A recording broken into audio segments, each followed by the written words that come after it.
Do you have chronic kidney disease or know someone with chronic kidney disease?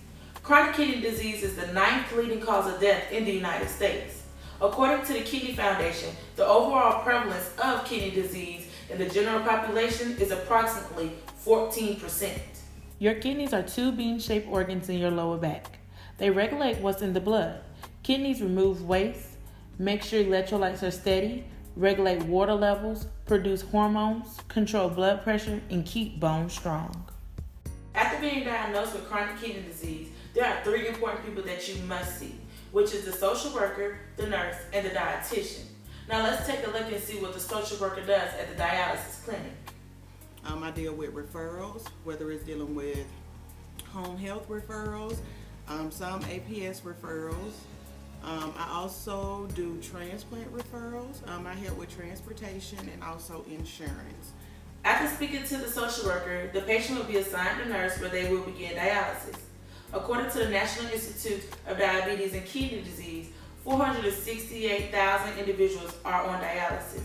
Now let's take a look at what the nurse does in a dialysis clinic. At this moment now, I'm doing home hemodialysis, and that consists of our patients may be dialyzed anywhere from 5 to 6 times a week, and they run on an average anywhere from 2.5 to 3 hours.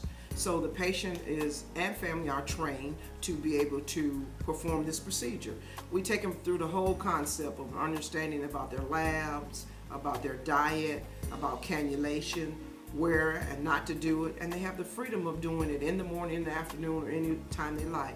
They keep in contact with me on a daily basis. They come in at least once a month for monthly labs, and we meet with the physician and we go over everything. We set up their own home like a little mini clinic. They have their machine, they have all the supplies, they are blood pressure covered, they are accustomed to taking their blood pressures every 30 minutes during the procedure, and they keep up with what their medicines is. So it's a really good thing where the patient is really independent and the family, they're aware of everything that's going on. And with peritoneal, our big thing with peritoneal is that it acts like a sponge.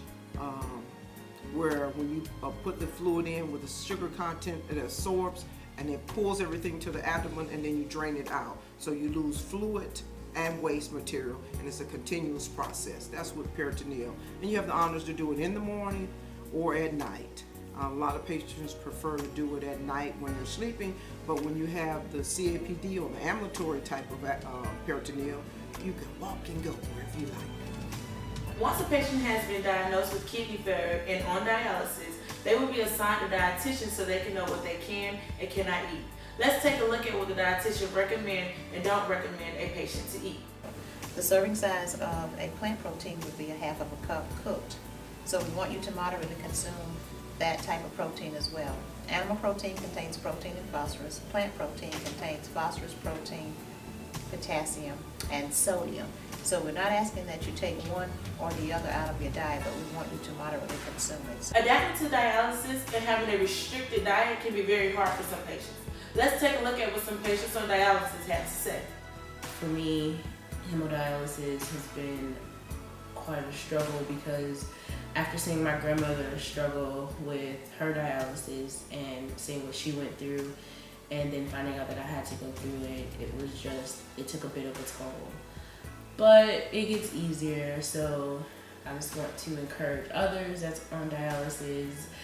Eventually, you'll get used to it. I'm on peritoneal dialysis, and the journey is, it got its ups and downs, but you just gotta stay dedicated. It's been a long road. I do my dialysis at night, so I don't have to worry about missing work. It's been a long journey, and I do not like the restricted diet. Please understand you are not alone. 1 in 10 adults have chronic kidney disease. Understanding your chronic kidney disease is the first step in taking control of your health. Chronic kidney disease is not curable, but it is treatable.